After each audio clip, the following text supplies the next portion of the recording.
Shalom, shalom, bien-aimés frères et sœurs dans le Seigneur.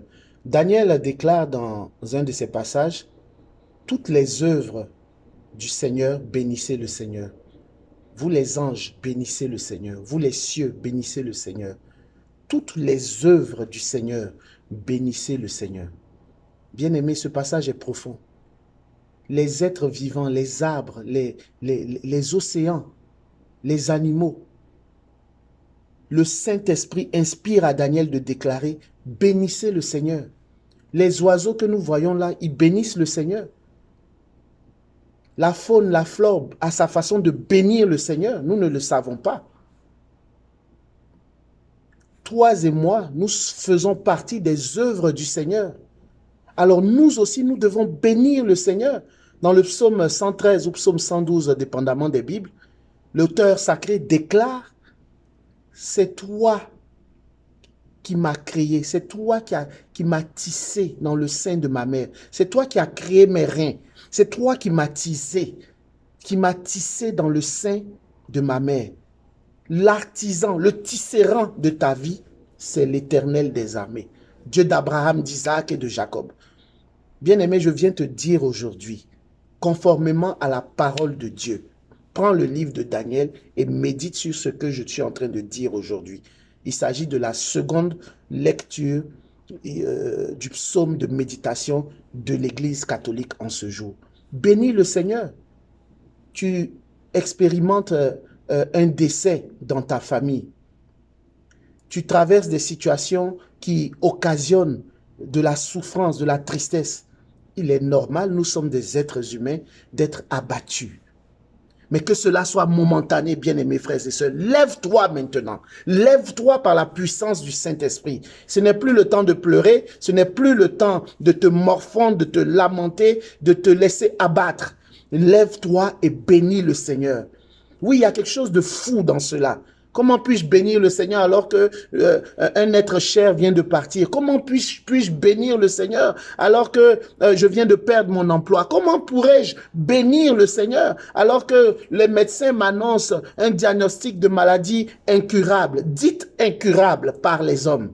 Parce que rien n'est incurable aux yeux de Dieu. C'est pourquoi je dis dite incurable. Oui, cela a quelque chose de paradoxal, de fou, d'illogique. Je l'admets, mais c'est cela la foi. Lève-toi et bénis le Seigneur. Dis, Seigneur, je te bénis pour la merveille que je suis. Je te bénis de ce que tu m'as tissé dans le sein de ma mère. C'est toi qui as créé mes reins, tu m'as façonné, tu m'as donné un corps. Tu es passé par mes parents biologiques pour me donner un corps. Seigneur, je te remercie pour cette vie dont je profite, cette vie qui m'anime en ce moment. Bénis le Seigneur. Bénis le Seigneur pour tes collègues, peut-être qui te font vivre des moments difficiles. Bénissez le Seigneur. Il y a une puissance dans la louange. Il y a une puissance dans le fait de bénir et non de médire. De la même manière, quand nous médisons, quand nous maudissons, cela produit quelque chose de négatif dans notre vie. Ainsi, quand nous bénissons, cela produit quelque chose de positif dans notre vie. Utilise l'aspect de ta vie qui t'intéresse ou bien qui te préoccupe en ce moment et bénis le Seigneur dans cette situation. Donc, que ce soit ta santé peut-être qui est défaillante, bénis le Seigneur pour la dire au Seigneur, Seigneur, je te bénis pour le corps que tu m'as donné. Je te bénis de ce que tu es en train de redonner de la vigueur à mon corps, de la vigueur à mes cellules, de la vigueur à tous les organes de mon corps, de manière à ce que je cours comme une biche, Seigneur. La maladie ne fait plus partie de mon corps. La maladie s'en va. Je suis guéri au nom de Jésus. Bénissez le Seigneur. Les anges bénissent le Seigneur. La Bible dit que dans le livre de l'Apocalypse, il est tellement grand, il est immense. 24 vieillards se prosternent nuit et jour devant lui. Les 4 êtres vivants sans cesse lui disent: Saint, Saint, Saint, le Seigneur est saint. Saint, Saint, Saint, le Seigneur est saint. Les 24 vieillards l'adorent, bénissent son nom. Et Daniel nous dit dans son livre aujourd'hui, bénissez le Seigneur. Toutes les œuvres du Seigneur, bénissez le Seigneur. Les cieux, bénissez le Seigneur. Les anges, bénissez le Seigneur. À plus forte raison, toi et moi qui ne sommes que de simples êtres défaillants, de simples êtres humains, ne bénirons-nous pas le nom du Seigneur?